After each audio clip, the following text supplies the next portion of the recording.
Hello friends, तो कैसे हैं आप लोग? बिल्कुल मस्त। तो फ्रेंड्स, आज क्लास में पढ़ने वाले एमटीएस के हुए एग्जाम 17 तारीख को जो मैथ के क्वेश्चन पूछा गया, हम उसका एनालिसिस करेंगे। तो फर्स्ट क्वेश्चन आपके सामने मौजूद है। जरा इस क्वेश्चन को जल्दी से हल कर बताएं कि आंसर हुआ कितना। अगर वीडियो पसंद आएगा तो वीडियो को लाइक करेंगे, और इस चैनल पर आप नए हैं तो चैनल को सब्सक्राइब कर लीजिएगा और शेयर भी जरूर करना है। क्लियर ना? देखिए, इस क्वेश्चन को कैसे हल किया जाएगा 2 सेकंड में समझेंगे। देखिए, दो रखा है, दो संख्याओं का गुणनफल यानी बोले तो प्रोडक्ट 0.324 है। यदि संख्याओं में से एक संख्या 1.2 है तो दूसरी संख्या यानी सेकंड नंबर पूछा गया है। समझेंगे? देखिए, एक संख्या तो दे रखा है, दूसरी संख्या पूछा गया है। पहली संख्या कितनी है? 1.2 है। 1.2 है पहला संख्या, और दूसरी संख्या पूछा गया। तो मान लिया हमने दूसरी संख्या x है। क्लियर ना? हमने मान लिया दूसरी संख्या x है। दोनों का प्रोडक्ट यानी दोनों का गुणनफल, गुणनफल मतलब गुना, तो दोनों संख्याओं का गुणनफल कितना है गाइस? 0.324। यही है, 0.324 है। देखिए, पहली संख्या दूसरी संख्या, दोनों का प्रोडक्ट है 0.324। हमसे पूछा है दूसरी संख्या x माना है, यानी x का वैल्यू हमको फाइंड करना है।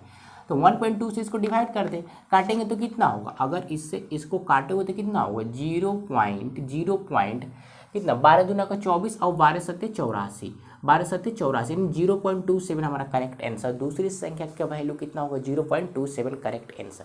बताइए, किसी को देखो 2 सेकंड का क्वेश्चन था। चलिए नेक्स्ट क्वेश्चन पढ़ते हैं। अगला क्वेश्चन तो आपके सामने मौजूद है, जरा इस क्वेश्चन को हल करेंगे। देखिए फ्रेंड्स, अगला क्वेश्चन क्या है? 750 रुपये पर 3 महीने के निवेश करने पर 18 रुपये के ब्याज दिया गया। मतलब 750 रुपया है, 3 महीने के लिए निवेश किया जाता है, इंस्टॉल किया जाता है, तो ब्याज लगता है 3 महीने पर कितना? 18 रुपया। तो हमसे पूछाएगा वार्षिक साधारण ब्याज गति है।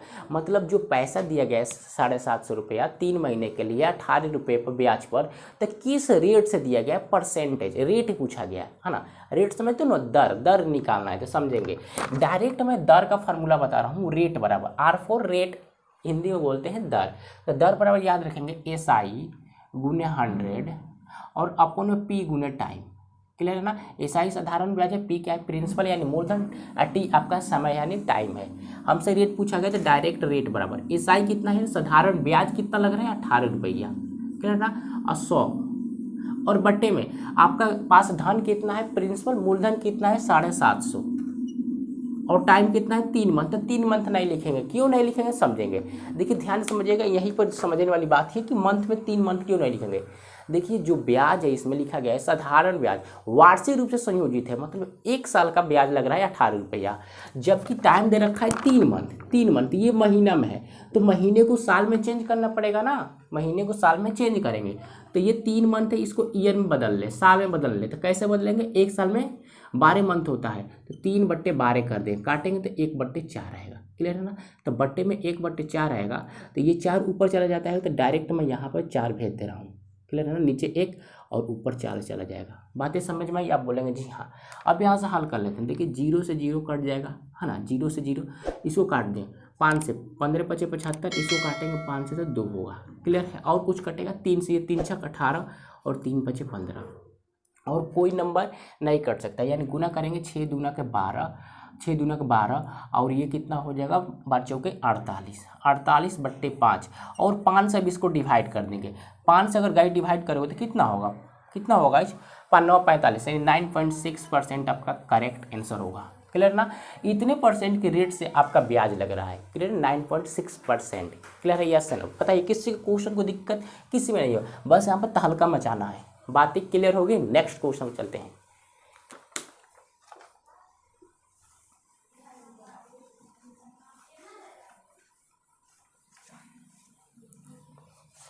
तो फ्रेंड्स, अगला क्वेश्चन देखिए क्या दे रखा है। 3 संख्याओं का औसत 6 है, पहले 2 संख्याओं का औसत 5 है, जबकि अंतिम 2 संख्याओं का औसत 8 है। तो तीनों संख्याएं ज्ञात कीजिए, तीनों नंबर फाइंड करना है। देखिए ध्यान से समझने की, क्वेश्चन बहुत ही लाजवाब है। देखिए, तीनों संख्याएं ज्ञात करना है। तो तीनों संख्या तो पते नहीं, तो तीनों संख्या कुछ भी रख लेते हैं, है ना? कोई भी नाम रख लें, राम श्याम मोहन कुछ भी। तो हमने नाम तीनों संख्या मान लिया, यानी लेट मी, हमने मान लिया इसकी तीनों संख्या x है, y है, z है। ये 3 संख्या हमने मान ली। देखिए कैसे हल करेंगे।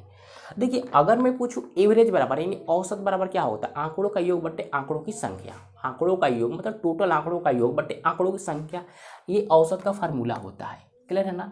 तो आंकड़ों का योग, ये तीनों नंबर है, क्वेश्चन का पहला लाइन पढ़ेंगे, तीनों संख्याओं का औसत 6 है, यानी ये तीनों संख्याओं का औसत यानी आंकड़ों का योग x plus Y plus Z है ना।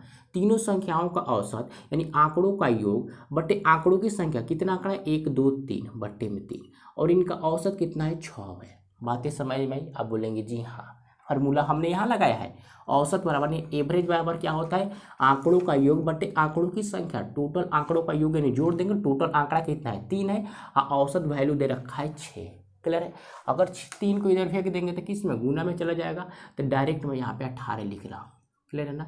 यानी x plus Y plus z बराबर कितना हो गया आपका 18 आ गया। बातें समझ में आई? आप बोलेंगे जी हाँ।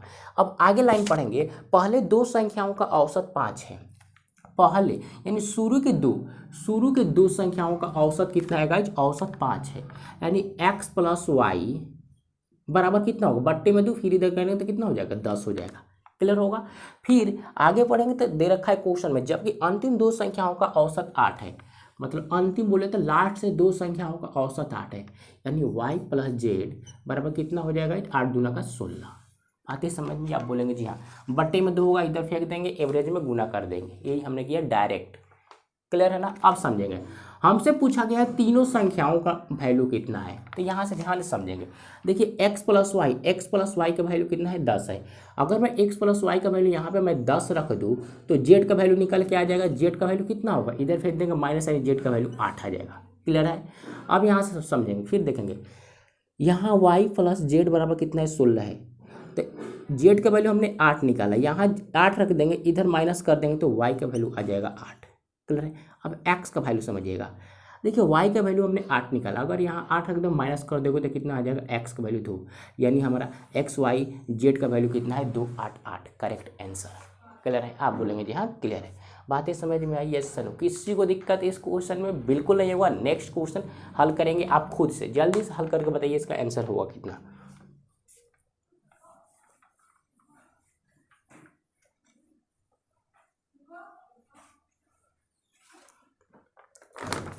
फ्रेंड्स अगला क्वेश्चन समझेंगे, एक वस्तु जिसका अंकित मूल्य 170 रुपया है और विक्रय मूल्य 130 रुपया है, तो उसकी छूट प्रतिशत ज्ञात कीजिए। ध्यान से समझना, बहुत ही सिंपल क्वेश्चन है।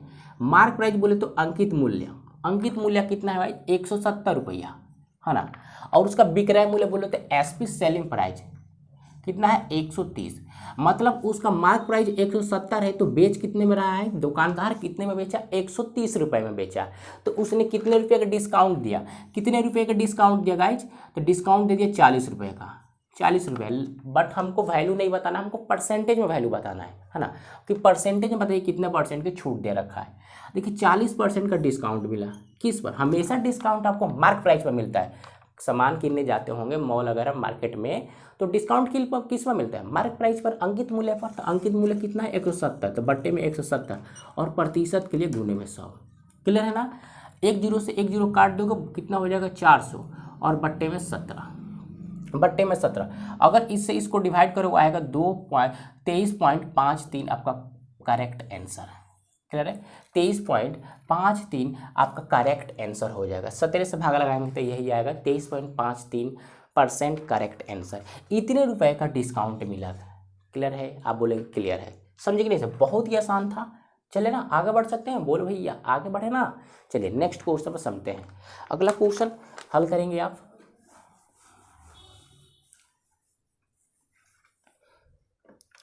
देखिए फ्रेंड्स अगला क्वेश्चन क्या है। अगला है यदि 8 अंकों की संख्या 1 3 6 x 5 7 8 5 15 से विभाज्य है तो x का मान ज्ञात कीजिए। हमसे पूछा गया x का वैल्यू। देखिए बहुत ही साधारण सा क्वेश्चन है। 8 अंकों की संख्या 1 3 6 x 5 7 और 8 5, ये जो संख्या है गाइज 15 से डिविजिबल है। अगर 15 से डिवाइड करोगे तो ये कट जाएगा। तो बताइए पहले यहाँ से x का वैल्यू तो फाइंड करना, मतलब यहाँ पे कौन सा मैं नंबर रखूँ ताकि ये 15 से पूरा कट जाए, यानी x का वैल्यू हमको निकालना है। तो देखिए कैसे हल करेंगे। देखिए अगर ये संख्या 15 से डिविजिबल है, मतलब 15 से ये कट जाएगा, तो जाहिर सी बात है ये जो संख्या है 15 के फैक्टर से भी कटेगा, है ना, 15 के फैक्टर से भी कटेगा। तो 15 का फैक्टर कितना हुआ 3 × 5 5 3 15। अब यहाँ पर हम लगाएंगे डिजिबिलिटी रूल, ध्यान से समझना, डिजिबिलिटी रूल लगाएंगे, विभाज्यता का नियम। मतलब पहले इसको 3 से डिवाइड कर लेंगे, 5 से डिवाइड कर लेंगे, x का वैल्यू फाइंड कर लेंगे। तो 5 का डिजिबिलिटी रूल क्या होता है गाइज, कोई भी संख्या में अगर आपको 5 से डिवाइड करना है तो लास्ट के सिर्फ 2 ही अंक को डिवाइड करें। अगर लास्ट के सिर्फ 2 अंक डिवाइड होता है तो वो संख्या पूरी 5 से डिवाइड होगी। तो क्या ये संख्या 5 से डिविजिबल है? लास्ट के सिर्फ 2 अंक को भाग देगी, 17 × 85 कट देगा 85, यानी ये जो संख्या है 5 से डिविजिबल है। क्लियर है ना। अब चेक करते हैं 3 से, क्या ये संख्या 3 से डिविजिबल है या यस या नो। 3 का डिजिबिलिटी रूल क्या होता है गाइज, करना कुछ नहीं होता है। 3 का डिजिबिलिटी रूल होता है कि जो संख्या दी रहे, जो भी संख्या रहे उस संख्या को जोड़ दे और जोड़कर जितना सम होगा उसमें 3 से भाग दे दे। अगर वो सम 3 से डिवाइड होगा तो वो संख्या 3 से डिविजिबल है। तब इन सभी संख्या को जोड़ना है, तो जोड़ने में भी आपको प्रॉब्लम होगी, इतनी बड़ी संख्या कैसे जोड़ेंगे। तो देखिए ध्यान से, हम जोड़ेंगे नहीं, एक एक संख्या को काट लीजिए 3 से। देखिए 3 से 6 कट जाएगा, खत्म। 3 से 3 भी कट जाएगा, और 5 और 1 कितना होगा, 6 होगा, ये भी कट जाएगा। समझ रहे हो ना, क्लियर है। आई कितना है, 8 है और 7 है, 15, ये भी कट जाएगा। आप बोलेंगे हाँ कट जाएगा।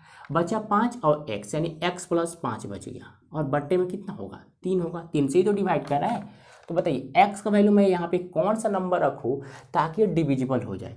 नंबर कौन से, 0, 1, 2, 3, 4, 5, 6, 7, 8, 9, यही 10 नंबर होते हैं। इसके अलावा तो नंबर नहीं होता है, 2 अंकों को हो जाएगा। एक ही अंक ना रख सकते हैं, x है, अकेला x है, तो एक ही अंक रख सकते हो। तो बताइए इसमें से कौन सा नंबर रखूँ। क्या मैं यहाँ पे 0 रख दूंगा तो 0 में 5 जोड़ेंगे तो 5 डिविजिबल नहीं होगा, ये हमारा गलत हो जाएगा। अगर 1 रख दूँ यहाँ पर, x की जगह पर 1 रख दूंगा तो 5 और 1 6, 6 3 से डिविजिबल है।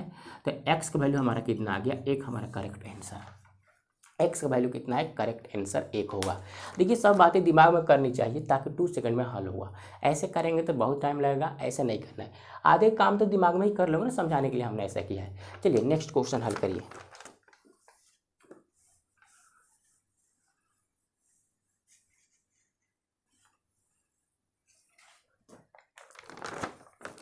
देखिए अगला क्वेश्चन क्या दे रखा है, अगला क्वेश्चन आपके सामने मौजूद नहीं होगा, जबकि क्वेश्चन पर हम लिखें, बोर्ड पर लिखेंगे क्वेश्चन 6 - 3 भाग, एक कोष्ठ है, फिर कोष्ठ 9 - 6, फिर भाग है, और ये मझला कोष्ठक, मिडिल कोष्ठक, छोटा कोष्ठक 6 - 4, और फिर भाग 2 + 8/13। ये हमसे पूछा गया, ये बोर्डमास का क्वेश्चन था। 2 सेकंड में कैसा लिखा जाए। देखिए बोर्डमास का क्वेश्चन है, तो बोर्डमास तो बचपन से पढ़ते आ रहे हो, तो ये मुझे बताने की जरूरत नहीं है कि बोर्डमास का नियम क्या होता है, सभी लोगों को पता होगा बोर्डमास का। पहले छोटा ब्रैकेट का हल करते हैं। तो छोटा ब्रैकेट, छोटा यहाँ से यहाँ तक बड़ा ब्रैकेट है ना, बड़े ब्रैकेट में मझला है, मझला में छोटा ब्रैकेट है। तो पहले यहाँ से स्टार्ट करेंगे, क्लियर है। तो देखिए 13 दूना 26 और 13 दूना 26 हो जाएगा, और 26 और 8 कितना हो गया, 34, 34 बट्टा कितना आ गया, 13 आ गया। क्लियर है ना। यहाँ से यहाँ हल किया तो 24/13। इसको हल करोगे तो कितना होगा, माइनस करेंगे तो 2 होगा। अब देखिए यहाँ भाग है, ये नंबर किस में होगा, भाग में। जब भाग में रहता है तो ये फ्रैक्शन पलट जाएगा, जब गुना में करेंगे तो पलट जाएगा, यानी कितना होगा गाइज, 13/34। यस या नो। अगर 2 से काट दोगे तो 13/17 आएगा। मतलब यहाँ से लेकर यहाँ तक हमने सोल्यूशन किया था, आया 13/17। अब समझिएगा, यहाँ से माइनस करोगे तो कितना होगा, 3 होगा। फिर ये वैल्यू किस में होगा, भाग में होगा। गुना में करेंगे तो ये फ्रैक्शन पलट जाएगा, यानी 17/13 हो जाएगा। क्लियर है। आप बोलेंगे जी हाँ क्लियर है। गुना कर लेंगे तो कितना, 17 × 3 39, 39/13, 39/13। फिर ये वैल्यू किस में, भाग में होगा, और माइनस कर लोगे, माइनस करोगे तो कितना होगा, माइनस कर लेंगे तो 3, और जब भाग है गुना में किया जाएगा तो फिर ये फ्रैक्शन पलट जाएगा, यानी 13/39 हो जाएगा। और 3 से काट देंगे तो 17, यानी आपका करेक्ट आंसर 13/17 शुद्ध आंसर। बताइए किसी को दिक्कत क्वेश्चन, बिल्कुल नहीं। बोर्डमास का क्वेश्चन है, बच्चों वाली बातें हैं, इसमें कुछ करना नहीं, पलटते रहिए और काटते रहिए, बात खत्म। किसी को दिक्कत इसमें नहीं। करेक्ट आंसर 13/17 किस किस भाइयों का आया है तो करेक्ट है, नहीं तो फिर से चेक करेगा। चलिए नेक्स्ट क्वेश्चन हल करेंगे आप।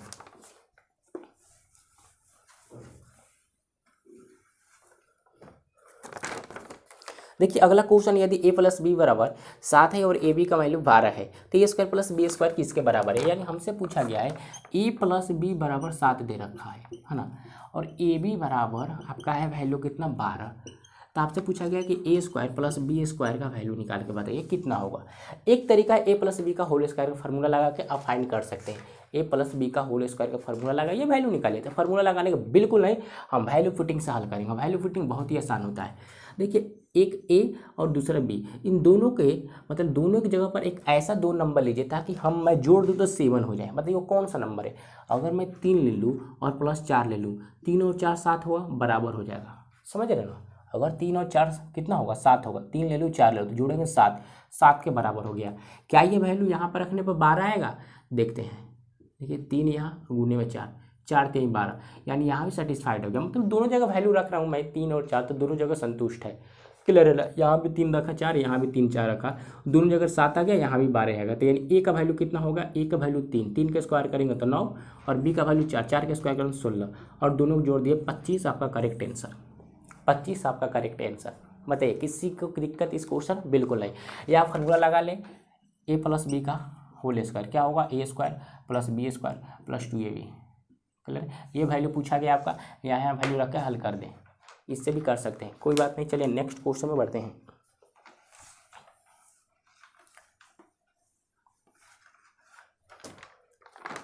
देखिए फ्रेंड्स, अगला क्वेश्चन है, एक माचिस की डिबिया की माप 3 सेंटीमीटर, 4 सेंटीमीटर, 5 सेंटीमीटर है।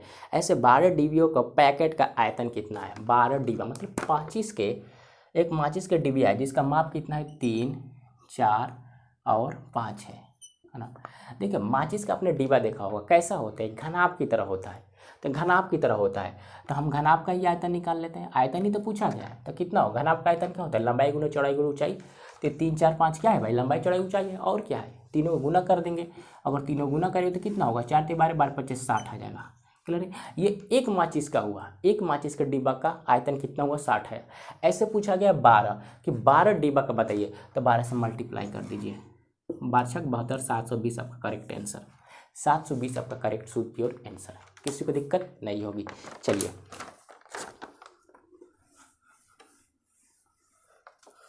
फ्रेंड्स, नेक्स्ट क्वेश्चन है, 5 वर्ष पहले एक्स वाई की आयु से 3 गुना बड़ा था और 10 वर्ष बाद एक्स वाई की आयु से 2 गुना बड़ा होगा, तो एक्स का प्रेजेंट एज ज्ञात कीजिए। वर्तमान आयु निकालना है, तो फ्रेंड्स समझेंगे। देखिए एक व्यक्ति एक्स है, दूसरा व्यक्ति वाई है ना, यही दे रखा है। पहले जब भी बात होगा तो करेंगे क्या, माइनस करेंगे।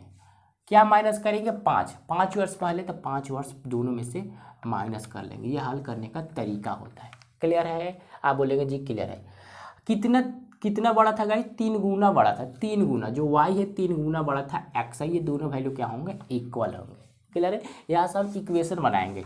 देखिए अगर इसमें गुना करें 3y, यहाँ गुना करें 3 5 15 होगा। दिमाग में हल करना है, 3y और 3 5 15, फिर माइनस करेंगे इधर तो x माइनस 3y हो जाएगा। क्लियर है ना, और 3 5 15 और ये किस में है, माइनस में, तो जाएगा तो प्लस में। अब पहले से ये माइनस में है तो माइनस के 10 का फर्स्ट इक्वेशन। अरे किसी को दिक्कत, इक्वेशन बनाने में किसी को दिक्कत नहीं होगी, बच्चों वाली बात है, गुना करके इधर उधर करते हैं, बात खत्म। अब नेक्स्ट पढ़ेंगे अगला लाइन, दे रखा है और 10 वर्ष बाद एक्स वाई से 2 गुना बड़ा होगा। देखो फिर ऐसे एक्स और वाई 10 वर्ष बाद है तो 10 जोड़ देंगे। क्लियर है ना, 10 जोड़ देंगे। अब 2 गुना बड़ा था एक्स से, ये 2 गुना बड़ा था तो 2 से गुना। फिर इक्वेशन बनाइए, एक्स रखेंगे 2 से करेंगे ना तो माइनस का 2y हो जाएगा। इधर लाएंगे तो इक्वल में, देखिए 2 से गुना करें 20 और ये किस में, प्लस में, इधर फेंकेंगे माइनस में, कितना आ जाएगा, 10 आ जाएगा। Equation number 2। इक्वेशन नंबर 2, देखिए फर्स्ट इक्वेशन सेकंड इक्वेशन। अब करना कुछ नहीं, एक्स और वाई का वैल्यू निकालना है। एक्स और वाई का वैल्यू हमसे क्या पूछा गया, सिर्फ एक्स का। तो एक्स का वैल्यू फाइंड करना है तो कैसे करें, देखिए दोनों समीकरण का क्या कर ले, आप जोड़ ले या घटा ले। अगर मैं दोनों समीकरण को घटा लूँ तो यहाँ माइनस होगा, प्लस है तो माइनस हो जाएगा, यानी ये वैल्यू इससे कट जाएगा। तो हमारा कितना है भाई गाइज, ये प्लस माइनस करेंगे तो वाई किस में, माइनस में, इधर माइनस करेंगे तो कितना होगा, माइनस करेंगे तो 20, यानी y का वैल्यू कितना आ जाएगा, जो y का वैल्यू आपका 20 आ गया था। x का वैल्यू फाइंड करना है, x का वैल्यू। तो y का वैल्यू आप 20 किसी समीकरण में रख दे, मान लीजिए हमने रख दिया यहाँ पर तो 20 गुना करें 40, माइनस कर लोगे तो सॉरी प्लस माइनस में इधर फेंक देंगे तो प्लस में होगा। तो आपका x का वैल्यू कितना आ जाएगा, 50। 50 आपका करेक्ट आंसर। देखिए किसी को दिक्कत है, देखिए विलोपन विधि आपने पढ़ा है, 10वीं क्लास में पढ़ा होगा, वही सिर्फ नियम लगाना है। बातें समझ में, यस से नो। हमने y का वैल्यू यहाँ पर रख दिया, y का वैल्यू रखा है, दिया कितना है 20, 20 दूना का 40, माइनस में इधर फेंक देंगे तो प्लस में हो जाएगा। तो 10 और 40 50, x का वैल्यू 50, यानी x का वैल्यू कितना आएगा 50, यानी x कितने साल का है, x कितने साल का है, 50 साल का है। चलिए नेक्स्ट क्वेश्चन हल करिए।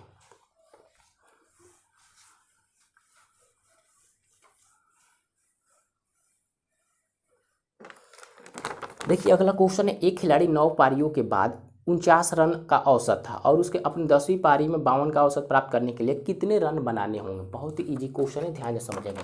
देखिए सभी ये क्वेश्चन एग्जाम में पूछा गया है। एक खिलाड़ी 9 पारियों में रन कितना बनाया, कितना एवरेज के रन, कितना एवरेज किया है 49 का, है ना। तो मैं पूछूँ 9 पारियों का औसत कितना है 49 है, यानी 9 पारी में कितना रन बनाया होगा। तो गुना करें 99 81 का एक हारसी नट और नचू के 36 और 8 कितना होंगे, 36 और 8 हो जाएगा 44, क्लियर है 44, यानी 4 से 41 रन बनाया होगा। फिर आगे दे रखा है तो उसने अपनी 10वीं पारी में 52 का औसत प्राप्त करने के लिए कितने रन बनाने होंगे। 10वीं पारी में 52 का औसत करना है, 52 का औसत करना है तो उसको कितने रन बनाने होंगे। तो बताइए 10वीं पारी में वो टोटल रन कितना बना देगा, 520 गुना कर दोगे 520 रन बनाएगा। देखिए 9वीं पारी में इतना रन बना रहे हैं, 10वीं पारी में इतना, तो 9वीं से 10वीं पारी में आने में कितना रन बनाया होगा, माइनस कर लेंगे 79 रन उसको बनाने पड़ेगा 10वीं पारी में। अगर 52 का औसत उसको करना है तो 79 रन बनाएगा, तब उसको 52 का एवरेज हो जाएगा, 52 का औसत हो जाएगा।